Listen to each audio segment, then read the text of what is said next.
All right, crazy stats of the day, though, since we're talking about the offense. Here's a look at the records set by the Detroit Lions yesterday. 46, and that was the Lions' margin of victory. Sets a franchise record. 46 points between the Lions and the Jags. Lions total yards, again, this number has got three different numbers. Some say 644, some say 645, some say 646. I'm just going to go 645. Another franchise record. 38, the Lions had 38 first downs. Another franchise record. 7 consecutive touchdown drives to start the game by the Detroit Lions. That's the most in a regular season game since 2007, according to ESPN. The Bills also accomplished this feat in January 2022 playoff game against the Patriots. 475 was the yardage difference in the Lions' favor against the Jags. The Lions put up 645 yards to the Jags 170. That's the largest differential in a game since 1979 and the third largest in NFL history, according to Underdog Sports. 24 consecutive games, including the postseason, in which the Lions have scored a rushing touchdown, which is a new NFL record. Love it. Love it. 8. That's the number of times that Jahmyr Gibbs, David Montgomery, and Amon-Ra St. Brown have all scored touchdowns in the same game. They're the first NFL trio to all score touchdowns in 8 games in NFL history. And then 3 wins by 38 points or more by the Lions this season. They are the third team in the Super Bowl era to record 3 wins by that margin and the first since 1973 Falcons. And then there was 0 wins by 38 points or more by every other team in the NFL. So the Lions have the most wins by 38 points or more, which is 1, right? 90. This is how many years since the Lions have won 8 consecutive games in the same season. This is truly an historic season for the Detroit Lions. 90 again. Years since the Lions have started a season 9-1. Next up, third best DVOA in history right now. Detroit Lions, 2024. Win-loss, 9-1. DVOA, 49.8%. The only 2 teams ahead of the Detroit Lions were the 1991 Washington Redskins at 10-0 and the 2007 New England Patriots at 10-0. The Washington Redskins were 52.3 and the Patriots 73.3%. That's incredible. That's absolutely incredible. 73.3%. That's insanity. And just in case you need to know what DVOA means, it stands for Defense Adjusted Value Over Average. It's a football statistic created by Football Outsiders that aims to measure a team's efficiency. And if you guys have listened to me long enough, you know how important efficiency is to me. I feel like efficiency on defense when it comes to pressures versus sacks, efficiency on offense, when it comes to touches and yards, it's all relative. It's all relative to how you play the game. It's all relative to how you win the game. And it's all relative to how each team kind of matches up against you to figure out what they need to do to try to beat you. And so far, I don't think that there's any team that's really figuring out just how to beat the Detroit Lions just yet. Obviously, the Bucs did, but I feel that the Lions beat themselves that day. I don't think it was anything that the Bucs were doing outside of the Lions just couldn't get a few things rolling early enough in that game. I'm wondering how many of those teams are Super Bowl teams. So let me read this again. The only teams in NFL history to rush for 100 yards and a TD in each of the first 10 games of a season. Let me start from the bottom. The 1934 Bears. The 1934 Bears won the NFL championship. The 1936 Lions. We did not win in 36. We won in 35. The 1948 49ers, they did not win in 48, but they were still a new team in the AAFC. But the 1948 Browns won the NFL championship. The 60 Packers won the NFL championship. And the Cowboys won the Super Bowl in 72. So there's something to be said here. Like over half these teams either won the Super Bowl or the championship in the same year that they accomplished that feat. So let me ask you guys this. I mean, if the Lions don't win a Super Bowl this year, this is an epic failure. Exactly. And I hate to even put the pressure on them like that, because the fact that, everything that they've done so far has been nothing short of incredible. I mean, it's almost too perfect of the comeback, right? The comeback story. It's almost too perfect from where they were last year And in the things that they were doing last year, you would think to yourself, man, can it really get better? Can we really get better than we were last year? And we are. And I think for a lot of fans, and I'm not trying to keep, picking away at the defense here, but I think for a lot of us, it was defense. Like our defense had to get better. We had to be a top 15. So the Detroit Lions cruised obviously to a dominant 52-6 victory over the Jacksonville Jaguars on Sunday. And this extends the Lions winning streak now to 8 games. 8 games, improving to 9-1 on the season.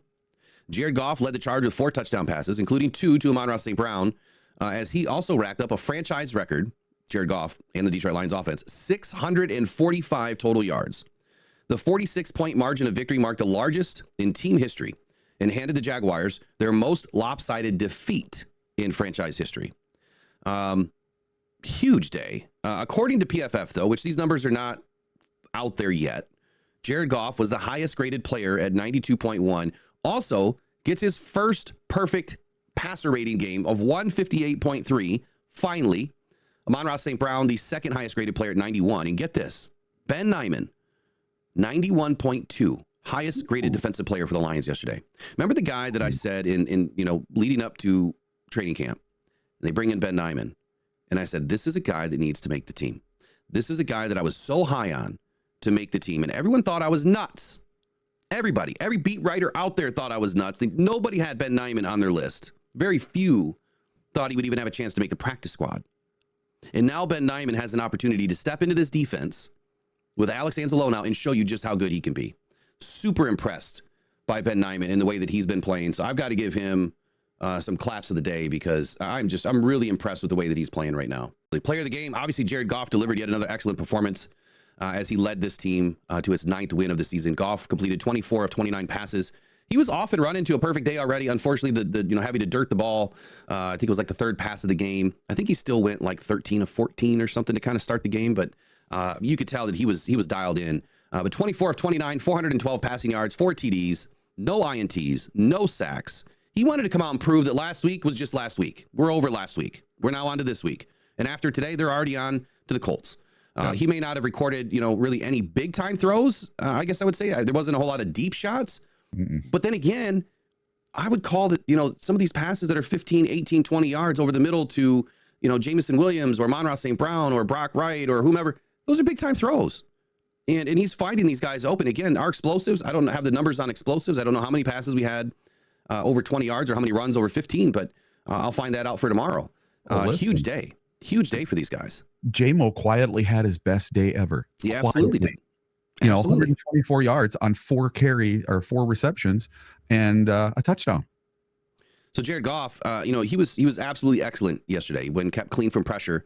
He was 22 of 25 for 368 yards and all 4 of his touchdowns, which shows how clinical he is as a surgeon, as an operator in this game yesterday for the Detroit Lions all season, the way that he has been, I'd say almost 2 seasons now. The guy has surgical precision when you give him a pocket, as you would hope any quarterback would have. Now, you can go compare Jared Goff's tape to any quarterback in the NFL. I don't care who it is. You give them the same amount of time. You give them that clean pocket the same amount of time. And you tell me who's going to complete the passes more often than not. And I'm willing to bet everything on Jared Goff over a Patrick Mahomes, over an Allen, over Lamar, over any of them. And you might call me crazy, but I'm telling you right now, you give Jared a pocket and he's going to dice you up because he's proven it every single week, week in and week out, when you give him the time that he deserves and needs like any quarterback. Now, keep in mind, a quick pressure now in the NFL is considered 3 seconds or less. I've always been the believer of 2.5 seconds. I've never graduated to giving these defensive linemen an extra half a second. And I don't think it's right. I don't think it's fair. Because Jared Goff had 3.02 seconds yesterday, and he completely sliced up the Jags. So you give him 3 seconds, he's going to hurt you. Yeah. Offensive plays, Lions had 76 offensive plays, 645 net yards, 8.5 yards per play. First downs, it says 37 in PFF, but I thought it was 38. Rushing first downs, Lions had at least 13 and at least 22 by air. Only 2 penalties, or only 2 penalties for first downs. I think that's what that says. Third down efficiency. Huge, 60%. 60%. Lions had 9 possessions, as did the Jags. Average plays per drive, 9.3, and that's a number that I want you guys to remember. We're running long drives yesterday. Yesterday was in my opinion, it was a clinic, right? We just didn't throw the ball deep and quickly score. Nope, they worked their way down the field. Everything was working. That is extremely difficult to do, to string together 9 drives with an average of 9.3 plays per drive. Absolutely stunning performance by this offense and Ben Johnson. Average yards per drive, 64.5. Average points per drive, 5.2. I don't know if that's even been done yet this year by any other team. Red zone possessions, 6. Lions scored in every red zone opportunity. Oh, I'm sorry, hold on. We had one red zone that was, I believe, a field goal, right? No, we had one red zone opportunity we didn't score. We were 83% on the day. All right, so Jared Goff on his perfect day, man. What an excellent day for him. What an excellent day. Crazy good day. Amon-Ra St. Brown had a career day as well, notching a new personal high in receiving yards, 161 on 11 catches. He was targeted 11 times, caught the ball 11 times. He brought in the score late in the first half, and then another to end his day in the red zone. Man, a lot of records. Let me open up this other link here. There's more records. And I haven't even gotten to the Twitter machine yet. Jameson Williams, you already brought this up, but Jameson Williams, where's he at? Jameson Williams had his career best showing on Sunday. He hauled in 4 passes for 124. His score came on the team's first drive in the second half. Did you guys notice his leap into the end zone there? Do you know what that was? That was the Marshawn Lynch leap. Oh, really? Where he held his, yeah, he's backward or whatever. His nutsack. Yeah. He was holding his nutsack to the defender in front of him. That's the Marshawn Lynch. That's the Marshawn Lynch leap. Man, he just wants. He'll be fine again. For sure. He'll be fine. God, he just wants to get fined again. Yeah, he'll be fine for sure. I know he's having fun. And I don't want to take that away from him, but my God, just knock off the dumb crap. Well, I didn't even notice that he grabbed the old, he did the old Michael Jackson there for a minute. But the thing that I would say is this: please stop jumping into the end zone like that. Please. Yeah. Because if you come down on a shoulder and you bust up your AC joint and then you're out for the season, you're going to hurt the team. Yeah. Put the team before everything else. Yeah. And like you said, he's excited, but he landed awkward again. Yeah. Dunk it over the field goal post again or something. Yeah. At least that way you're going to get a fine and you're probably going to be okay. Yeah. Yeah.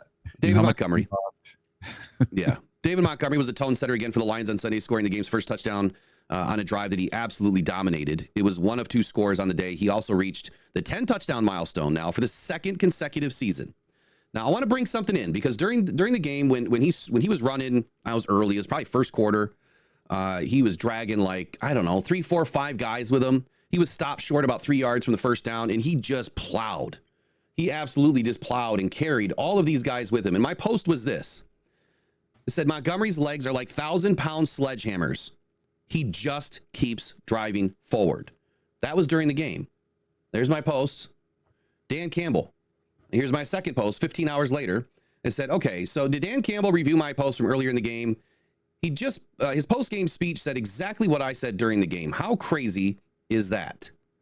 Man, we got power up front, with our old line, and we got some serious juice in the backfield and the perimeter, and we got the right balance of electricity and just whatever you want to call it, man. Sledgehammer. I don't know. And he's like, and whatever you want to call it, sledgehammers. And I'm like, you've got to be kidding me. Like, how is it that I call out that David Montgomery's legs are like 1,000-pound sledgehammers during the game, and then Dan Campbell follows it up with after the game saying the same thing? That's what I saw. That's what I feel about David Montgomery. I mean, his legs are just going, and he's bringing guys with him. And it just reminded me of just, guys swinging sledgehammers. It's a tough job. It's a gritty job. And someone's got to do it. David Montgomery is doing it. Joseph brought in his 7th interception of the season, making him the NFL leader in that statistic. He hauled it in late in the third quarter on a deep pass intended for Luke Farrell. Now, through his first 3 NFL seasons, Joseph now has 15 career interceptions. Why is this important? Well, there's a guy that used to play for us by the name of Glover Quinn. And in 2014, he had a crazy good year. And he was the interception leader, right? So in 2014, he brought in 7. Now, the individual that holds the record for the most career interceptions in a season is Night Train Lane when he played for the Rams. He had 14 in 1952. Kirby can get it. Kirby, if he were to get an interception in every game for the rest of the season, he can at least tie, if not beat, the record. It's a crazy number to go after. And I'm sure he's not going to give up playing great defense just to ball hawk the ball. But Glover Quinn stats, 6 seasons for the Detroit Lions, 19 interceptions, 2 pick sixes. That's what he had playing for the Lions from 2013 to 2018, and then he retired. Kirby, so far through 3 seasons, has 15 interceptions and 1 pick six. So he is only 4 interceptions short of tying Glover Quinn and 1 pick six short of tying Glover Quinn. I firmly believe that Kirby is not only going to finally pass him, but I think that Kirby is going to end up at some point being the interception leader of the NFL for all time. This defense is better than any defense that I've watched so far. And I said that at day 1 of training camp. Day 1 that I was at training camp, I posted it on Twitter and I said, this is the best defense I have ever seen from the Detroit Lions this early in training camp. And again, you guys thought I was nuts. A lot of people did. They thought I was nuts because we didn't go out and get another edge rusher or this, that, or the other. And I'm telling you, it's just the way that they were playing. It's just how close-knit they seemed and how everybody was reacting and reading to the, to the play and swarming to the ball. And just how aggressive they were in training camp. And this was the first day I saw them live. It was on my birthday. It was on July 29. And I was like, man, this defense is going places. So they've backed it all up, and they're just getting better and better and better. And I'll tell you what, come week 18, when the script flips to playoffs, I don't see a team that's going to be able to hold a candle to us, not number 1, but number 2, coming into Ford Field. Forget about it.